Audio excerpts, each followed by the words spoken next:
Welcome to a special series called The Global Crisis Monitor, featured on the Treasury Update podcast. Thank you for joining. On this episode of the Global Recovery Monitor series, Craig Jeffery and Alexa Cook of Strategic Treasurer deliver Period 20 results from the COVID-19 Impact and Response Survey. This update reveals new kinds of trends and data around the economy, staffing, travel, organizational liquidity, and more. Listen in to hear some surprising expectations reported by the Treasury and Finance community.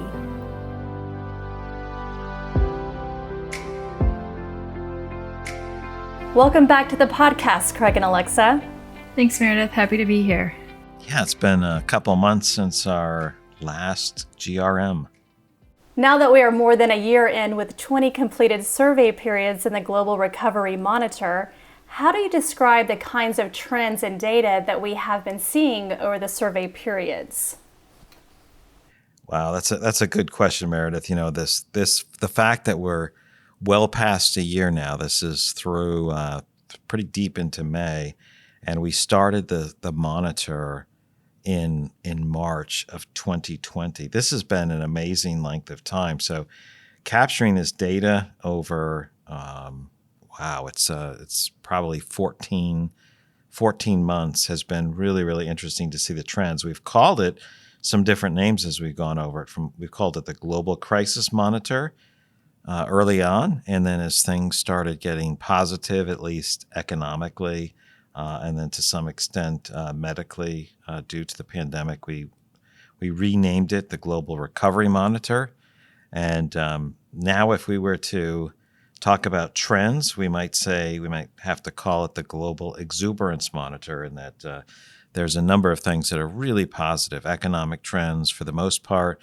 There's obviously storm clouds with regard to concerns about the central bank, but there's been really, really good improvements in terms of employment expectations, overall liquidity access, expectations about, are we past the bulk of issues on the virus side? Those are a few of the things I've seen. I know, Alexa, you have some other points too. Yeah, so I know I usually touch on the economics portion kind of right at the start of this podcast, so I'll just do that again. And last time I know that we said that the 3-month and the 12-month outlook have shifted positively, and we're again consistent with that. And so that these are the first two periods that we've really seen that positive shift, which is great. And that's really suggested that we've hit equilibrium, and those two time frames have reached a new peak. So that's just really great data to see there on the economic highlights. Yeah, I mean that's a really good point, Alexa. This how positive is in those two time domains. You know, there's that other question too that looks very different. There's the not the haves and the have-nots, but the greater than 40%. Feel like they've already achieved or surpassed where they were before the crisis began, and then there's still above 40% that think it's more than a year away. So there's some dispersion there too. So some of that information is really, really interesting. In the survey, we have cycled through questions throughout the periods, one of them asking if respondents expect a net expansion or contraction of staffing in the industry. How did respondents answer this question this period? Well, this was part of the exuberance, and we were all talking before we turned on the recorders about what we saw here, and it was notably different. 30% saw expansion of staffing, and only 16% saw contraction. So that's a net 14% positive. Obviously it can differ by company. The last time we looked at this, the net contraction was 9%. It was a net negative 9. That's a 25% shift. And if we go back further, it was more negative than that. So this is really a pretty significant, bounce back from where we were. A question we added to the survey this last period was whether or not respondents felt that the return to the office seemed more likely in the last 2 months. How did respondents answer this new question? So respondents have really come in with answers all over the place, but the strongest answer has definitely been that yes, they've been returning in the last 2 months, but on a staggered basis. And then the second strongest has been no, that they have not started that shift back to the workplace in the last 2 months. And then the following two have been, yes, the returns changed, but either on a full-time basis or that shift's already really started to change. So I think a bunch of these, the variations in these has really been driven by just the nature of the different businesses. Now, Alexa, if it was 64% believe they'll return on a staggered basis, with another 16% either returning on a full-time or it's already begun, do you think that's going to change, that the no is going to shrink? What do you think that indicates? I think that no might just be, some more technical or more permanently remote businesses, or businesses just shifting their work to fully remote. I think one of my sisters has shifted to that. Her industry is shifting to that. So I don't know that no will shrink, or if that industry is just adapting to this new post-COVID environment, if you will. Yeah, that's interesting. So it looks like there's been a fairly long-standing strength in these numbers, where some won't come back, whether it's 10% or the 20% we see here. But almost 2/3 are on this staggered return. That's really, really different. And Meredith, I know we were talking about work conferences, attending in-person work conferences. Those numbers are interesting too. Like, are people going to be traveling this year? Whether you look at Q3 and Q4, by Q4, 37% believe they would be traveling to in-person work conferences. So whether you're going to the AFP or you're going to Sibos or whatever it is, 37% feel that they will return this year, and another 37% by the first half of 2022. 19% thought it would be the second half of next year or later. But you know what? 2% said they'll never return to in-person conferences. There's obviously there's a difference there of some that never travel anyway, but for work conferences, that's where that landed. So I think we'll compare it to some other numbers to see if there's improvements in Q4, and I think there is. More optimism about that. So lastly, we added a final newer question asking if respondents plan to travel by the end of 2021. What was that result? So kind of on par with what Craig just mentioned with the work conferences, our respondents answered back that for work, about 34% felt that they would have to travel by the end of 2021. So I know for the work conferences, by the end of Q4, 37% said that they would be traveling by Q4.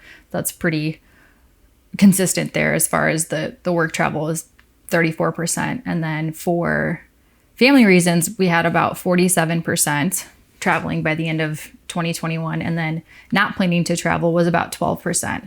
But then for pleasure, we had 72% planning to travel by the end of the year. So that was an interesting uptick from our respondents responding back that they thought that they would travel for pleasure by the end of the year. So more than double expect to travel for pleasure than for work by the end of the year, 34 to 72%. So it seems like people are feeling more comfortable. Maybe you can isolate more, tired and boarded up. What other reasons could you see for this, or either of you? I just find that fascinating that for pleasure is more than double for work. I think it's a mix between family reasons and pleasure, at least from what I'm seeing. Like I know a bunch of people getting married, and there's different events throughout the summer and the end of the year. So those are kind of a hybrid of those two responses, pushing for family and, again, pleasure reasons. But And for work, I would say that maybe there's some company policies that, are restricting travel for their employees to at least be limited for work. But yeah, definitely, I think that the 72% people traveling for pleasure, I think that people are just, wanting to get out, explore, and not be at home so much. Yeah, 12%, only 12% don't plan to travel by the end of this year. 88% do. That feels a whole lot different than it did 1 year ago. Yeah, absolutely. Were there any changes to the top concerns from the prior period? There were, and so we're still compiling some of the numbers. So, and we switched survey tools. So I think these are the average rankings, not the top one.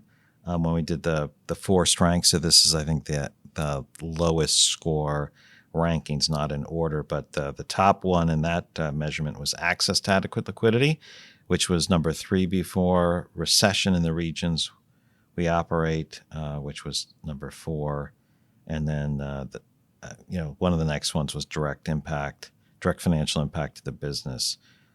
So those are some of the key ones there that showed up in the first force ranking. The second force ranking, again by average, was interesting. Civil unrest in North America still the same. COVID response impact almost tied with number 1, was also number 2 last time, and then potential changes in taxation was third, and then there was a significant drop off for the other forced rank concerns. So those 3: civil unrest, North America, COVID response, and potential changes in taxation, really, really on the radar of concerns, and the other ones really, really far down on the list. How are the time estimates for health and financial normalcy looking? So for both the inflection point and the peak death rates, our respondents have indicated that they felt that those have both already peaked, whereas in the prior period, those outlooks were about 2 months out and a month out, respectively. Then for the overall health outlook, the extension of time until COVID-19 becoming just a minor health issue, our respondents have increased that time period from 11 months to just over a year. So that's really indicating that there's going to be some residual impacts. Lastly, financial normalcy in individual businesses has had a very interesting look from our respondents this period, coming in at both of our extremes. So over 40% felt that we were back to where we were about a year ago, and another 40% felt that we were still about a year away from being back to normal. So we really got, both ends of the spectrum coming in from the respondents on that one, which was pretty interesting. Each period, I typically ask you about the respondents' outlook on AR, fiscal policy, and a few other categories. Any changes on the outlooks here, Craig? This is where I usually say there's a very negative outlook on accounts receivable. That was positive. Everything was positive with one exception, and that had to do with fiscal policy. That was quite negative. So there's a significant concern about fiscal policy. Obviously maybe not obviously, but heavily weighted to North America and the U.S. But that was a big concern. So it was 24% negative, and the last period was net 13% negative. So net means those that percentage positive, less percentage negative, or vice versa. Yeah, so that's the big issue there on those different categories for liquidity impact. Before we wrap up the episode, where does this leave the Treasury Coalition? Are we done? Are we expecting another crisis, or are things kind of more positive these days? We've completed the primary run of the Treasury Coalition Global Crisis Monitor, Global Recovery Monitor, with these 20 periods, so about 14 months. We do plan to do a capstone or an ending survey that touches on a few other items, because some of these items, they were great to measure negative to neutral to positive, and some of them aren't making sense because times are pretty good in some areas. Other things still make sense, but we want to measure a couple other aspects. This back to work from a work from home environment, continue to measure what that looks like. We want to look at some of the overall attitudes about inflation, interest rates, some volatility, project activity. Those seem to be starting up heavily. We want to take a look and see where that is now as a final cap to some of our earlier measurements. We may look at some things like staff support. The time pressure is causing, what we're seeing is a number of companies needing some additional support. And we want to see if that's just anecdotally showing up, or if there's really a trend there. And we'll probably measure something about any development of skills that happen during the work from home, or new expectations on tech. And then finally, maybe not finally, but at least another area would be on other things learned through this 14 or 15 months since the pandemic happened. We're also going to do a webinar on the results on this 20-period monitor activity. And we do want to, as we come to the end, we want to thank the members of the coalition for participating and promoting this through the whole time. We want to thank those who've taken the survey multiple times to capture. This has really been good for the industry. Good to see what's going on, and we'll make that updated ebook available shortly for download. So still more to come, but after this next round, this capstone report, we'll probably pause most of the activity until whatever the next crisis is. When it makes sense to spin that back up, we'll get this engaged, capture information throughout the process. Excellent. Well, I look forward to speaking with you both next time as we conclude the Global Recovery Monitor series with the capstone episode.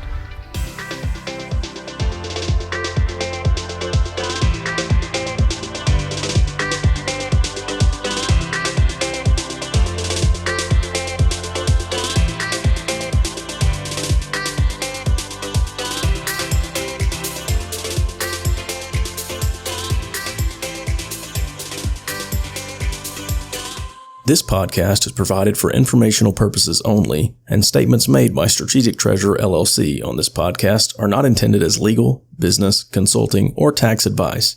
For more information, visit and bookmark strategictreasurer.com.